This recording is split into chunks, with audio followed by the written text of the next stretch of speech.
नमस्कार दोस्तों, आज हम डॉक्टर बी आर अम्बेडकर की जर्नी के बारे में आपको बताने जा रहे हैं। बाबा साहब का नाम डॉक्टर भीमराव रामजी अम्बेडकर था।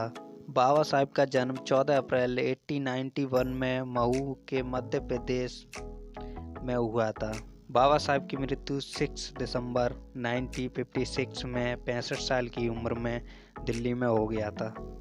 बाबा साहब का लालन पोषण रामजी मालोजी सकपाल पिता और भीमाबाई ने किया था। बाबा साहब की पत्नी रमाबाई अम्बेडकर का 1906 में जन्म हुआ था। मृत्यु 1935 में हुई थी और दूसरी वाइफ का नाम डॉक्टर शारदा कबीर नामांकित सविता अम्बेडकर बोलते थे। बाबा साहब की संतान भैया साहेब अम्बेडकर 14वीं संतान थी। शिक्षा MA PhD MSc DSc LLD DLIT। बाबा साहब का विश्वविद्यालय एल्फिंस्टन से हाई स्कूल किया, मुंबई विद्यापीठ से BA किया, कोलंबिया विद्यापीठ से MSc PhD किया, लंदन स्कूल ऑफ इकोनॉमिक्स से MSc और DSc किया, ग्रेजुएट बैरिस्टर इन लॉ भी किया।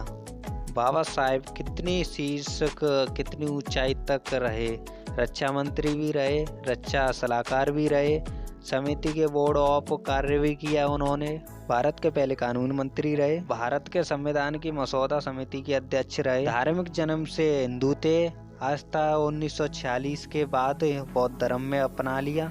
बाबा साहब का राजनीतिक समय शेड्यूल कास्ट के लिए उन्होंने काम किया, अनुसूचित जाति जनजाति महासंग्रह और स्वतंत्रता व पक्ष समानता सैनिक दल, बौद्ध धर्म भी अपनाया था और एक पार्टी भी बनाई थी, रिपब्लिक ऑफ इंडिया पार्टी भी स्टार्ट की थी। बाबा साहब के पास में पैसा कहाँ से, व्यवसाय क्या था, न्याय शास्त्रज्ञ, अर्थशास्त्र, राजनीतिक, समाज सुधारक, लेखक, बहुपक्षीय थे। बाबा साहब कितनी भाषाएं बोल लेते थे, हिंदी, पाली, संस्कृति, अंग्रेजी, फ्रेंच, जर्मनी, मराठी, अरबी, गुजराती, सभी भाषाओं का उनको ज्ञान था।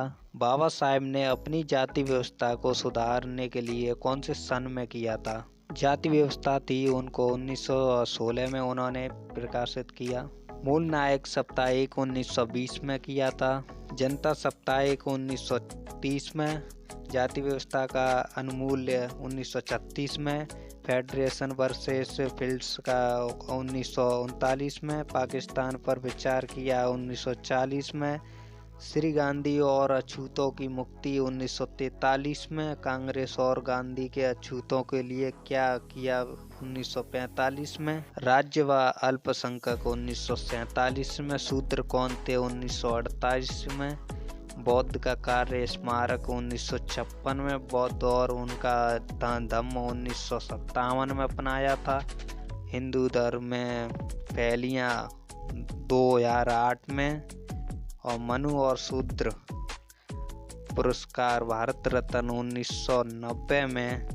ये सन एक ऐसी सन है जो कि बाबा साहब के लिए और दलितों अछूतों के लिए बहुत महत्व मानी जाती हैं। इन सनों में बाबा साहब ने सभी दलितों और अछूतों को आरक्षण देने की प्रावधान रखा था और इन्हीं के समय में सभी को एक सम्मान मिला है। बाबा साहब की जो ईयर्स की डेट हैं, जो आंदोलन किए थे, इनको आपको ज़रूर पढ़ना चाहिए। इसलिए लाइक शेयर कमेंट करना ना भूलें और सब्सक्राइब करें चैनल को। धन्यवाद।